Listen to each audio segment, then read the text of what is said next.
Hello viewers, welcome you on our YouTube channel RFS Ready for Study।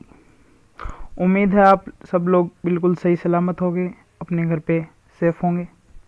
तो I think जो इससे पहले topic अपनों ने कवर किए थे वो आपको सभी को क्लियर हो गए होंगे।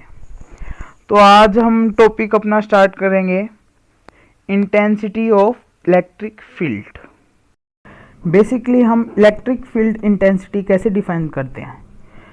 जब एक यूनिट पॉजिटिव चार्ज कोई भी पॉइंट पर रखा होता है तो जो वो फोर्स एक्सपीरियंस करता है ना, उसी को हम इलेक्ट्रिक फील्ड इंटेंसिटी नाम देते हैं।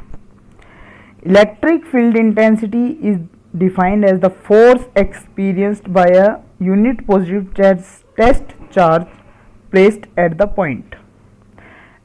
और उस इलेक्ट्रिक फील्ड की जो डायरेक्शन होती है वो फोर्स जो एक्ट करता है यूनिट पॉजिटिव चार्ज पे उसी डायरेक्शन में होती है। And the direction of electric field is in the direction of force acting on the unit positive test charge. और जो इलेक्ट्रिक फील्ड इंटेंसिटी होती है वो एक वेक्टर क्वांटिटी होती है। Electric field intensity is an vector quantity. तो हम इलेक्ट्रिक फील्ड इंटेंसिटी की अगर इक्वेशन लिखें तो इसको पहले हम कैसे डिफाइन कर सकते हैं। मतलब इलेक्ट्रिक फील्ड के अंदर कोई भी टेस्ट चार्ज क्यू नोट पर जब इलेक्ट्रोस्टैटिक फोर्स एफ वेक्टर लगता है तो इलेक्ट्रिक फील्ड इंटेंसिटी उस पॉइंट पर क्या होती है, E vector equal to F vector upon Q naught. और इसको हमने इक्वेशन नंबर 1 दे दिया यहाँ पे। और इसके बाद हम देखते हैं कि जो इलेक्ट्रिक फील्ड की यूनिट होती है वो क्या होती है, Newton upon coulomb. Newton upon coulomb. और इसकी अनदर यूनिट अपने क्या लिख सकते हैं, वोल्ट अपॉन मीटर। और अगर हम डायमेंशन फॉर्मूला की बात करें इलेक्ट्रिक फील्ड की, तो इलेक्ट्रिक फील्ड का फॉर्मूला क्या होता है, फोर्स अपॉन चार्ज। तो फोर्स की जो डायमेंशन होती है mlt-2 और चार्ज क्या होता है, एम्पियर। एम्पियर करंट की यूनिट और टाइम सेकंड में तो इसका टी लिख दिया, तो इसकी यूनिट क्या होगी, mlt-3a-1। और जो फोर्स होता है जो इलेक्ट्रिक फील्ड के अंदर लगता है चार्ज क्यू पर, तो उसको हम किससे डिनोट करते हैं, F vector equal to Q E vector. Q यहाँ पे चार्ज है और ई इलेक्ट्रिक फील्ड इंटेंसिटी। तो इसके बाद हम पढ़ते हैं प्रॉपर्टीज। तो पहली प्रॉपर्टी क्या आएगी, if the particle is positively charged then the direction of force in the direction of electric field. अगर कोई भी पार्टिकल है अगर वो पॉजिटिवली चार्ज है तो उसके ऊपर जो फोर्स लगेगा वो किसकी डायरेक्शन में होगा, जो उसके ऊपर इलेक्ट्रिक फील्ड होता है। और इलेक्ट्रिक फील्ड और फोर्स दोनों एक डायरेक्शन में होंगे अगर वो पॉजिटिवली चार्ज है। Similarly if particle is negative charge then the direction of force and the electric field will be opposite. और जब नेगेटिव होता है पार्टिकल चार्ज तो उसकी क्या इलेक्ट्रिक फील्ड की जो डायरेक्शन होती है और जो फोर्स की डायरेक्शन होती है वो बिल्कुल अपोजिट होती है एक दूसरे की। जैसे हम इस डायग्राम में देखें तो नेगेटिव क्यू चार्ज का हमने पार्टिकल लिया है तो उस पर इलेक्ट्रिक फील्ड इस डायरेक्शन में है और force equal to minus Q ही है जो इसके बिल्कुल अपोजिट डायरेक्शन में है।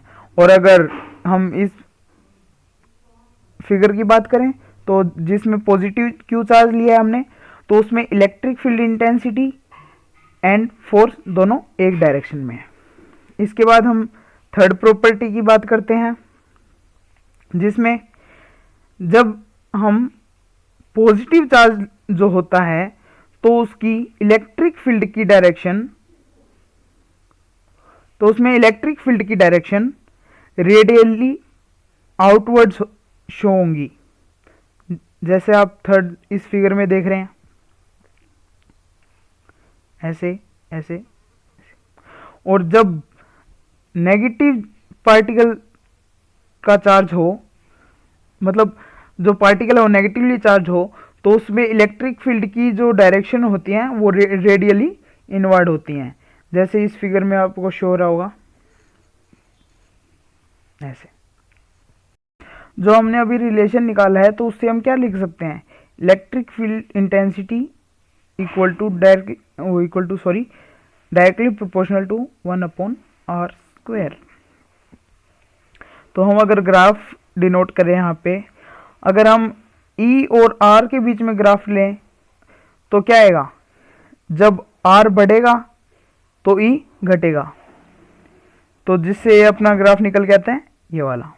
और जब हम 1/r² लेंगे तो हमारी स्ट्रेट लाइन आएगी। ये बात इसमें ध्यान रखने वाली है बिल्कुल, क्योंकि अगर अपने E और R के बीच में लेते हैं तो हम ऊपर वाले रिलेशन से देख सकते हैं, जब R बढ़ेगा तो R घटेगा तो E बढ़ेगा, और R बढ़ेगा तो E घटेगा।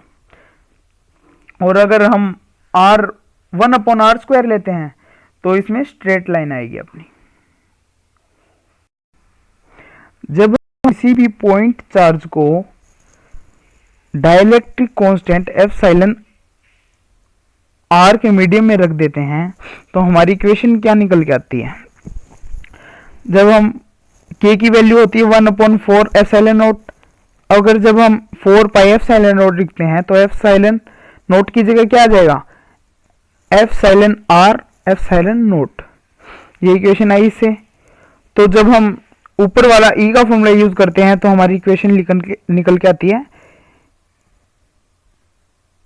EM equal to E/एप्सिलॉन R।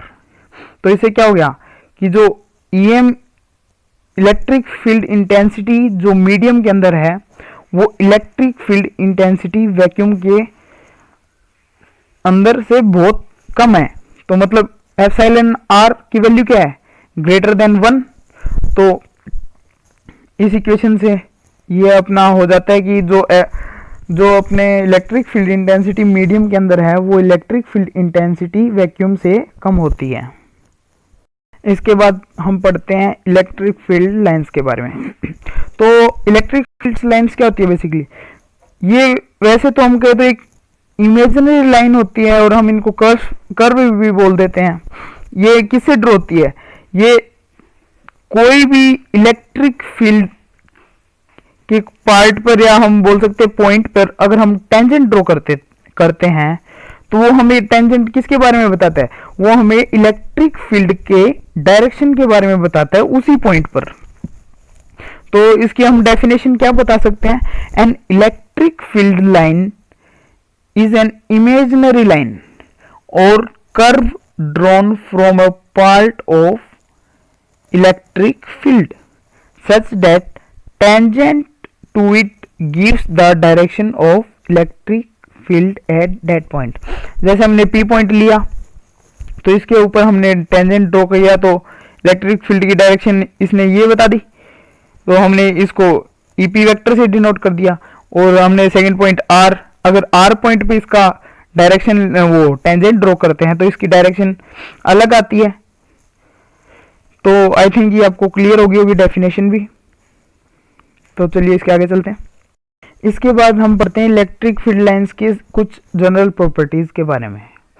तो सबसे पहली प्रॉपर्टी है कि जो इलेक्ट्रिक फील्ड लाइंस है वो शुरुआत किससे होती है, नेगेटिव चार्ज से निकल के और ये जाती है नेगेटिव चार्ज की तरफ, begins from positive charge and ends at negative charge. इसके बाद सेकंड प्रॉपर्टी है जो कि मैंने आपको पहले डिस्कस कर चुका हूं, जो कि पॉजिटिव चार्ज की वजह से इलेक्ट्रिक फील्ड की जो डायरेक्शंस हैं वो रेडियली आउटवर्ड होती है और जो नेगेटिव चार्ज की वजह से इलेक्ट्रिक फील्ड की डायरेक्शन है वो रेडियली इनवर्ड होती है। तो ये आप ध्यान रखना, इंपॉर्टेंट प्रॉपर्टी है। इसके बाद थर्ड प्रॉपर्टी पे, for places where there is no charge field lines are considered to be continuous curves that do not cut. मतलब ऐसी जगह जहां पे कोई भी चार्ज नहीं है तो वहां इलेक्ट्रिक लाइंस क्या मान ली जाती हैं कि वो कंटिन्यूअस है, कहीं पे भी कट नहीं कर रही। तो इसके बाद आती है हमारी fourth property, the number of electric field lines starts और ends at the charge is directly proportional to the magnitude of charge. जो नंबर होते हैं ना इलेक्ट्रिक फील्ड लाइन्स की कीमत, number of electric field lines, जो जितनी लाइन स्टार्ट हो रही हैं एंड हो रही हैं, वो किस पे क्या होता है, वो डायरेक्टली प्रोपोर्शनल होता है मैग्नीट्यूड ऑफ ए चार्ज के। तो हमारी अगली property fifth, the electric field lines are always normal to the surface of the conductor while starting और एंडिंग ऑन द सरफेस। मतलब जो इलेक्ट्रिक फील्ड लाइन्स अगर कोई भी सरफेस से निकलती हैं और एंड होती हैं तो वो उसकी क्या होती है, डायरेक्टली प्रोपोर्शनल। जैसे कि ये सरफेस है, अगर इससे यहां से निकल रही हैं लाइन्स ऐसे ऐसे एंड हो रही है या फिर निकल रही है, तो ये क्या होती है, इस सरफेस की हैं ये दोनों साइड एंड और, तो इसकी क्या होती है डायरेक्टली, सॉरी वो क्या होती है, इनके बिल्कुल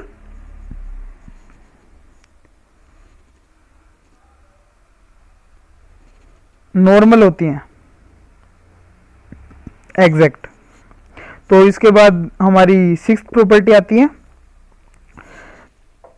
कि दो इलेक्ट्रिक फील्ड लाइंस कभी भी इंटरसेक्ट नहीं करती एक पॉइंट पे।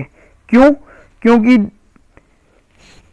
एक पॉइंट पे दो टेंजेंट ड्रॉ होंगी और दोनों का अलग अलग डायरेक्शन होगा, ऐसा कभी पॉसिबल नहीं होता। The two electric field lines do not intersect each other because at the intersection point two direction of the electric field represented by two tangents is not possible। Okay, तो इसके बाद seventh property हमारी, there are these are of conservative nature so do not form close loop. ये कभी भी जो electric field lines होती है ये कभी भी अपने क्लोज लूप नहीं बनाती। आई थिंक आज का लेक्चर आपको अच्छा लगा होगा, तो please like share and subscribe our channel. Thank you, have a nice day. इसके आगे का पार्ट नेक्स्ट लेक्चर में, आई थिंक नेक्स्ट लेक्चर में चैप्टर भी ख़त्म हो जाए। Thank you.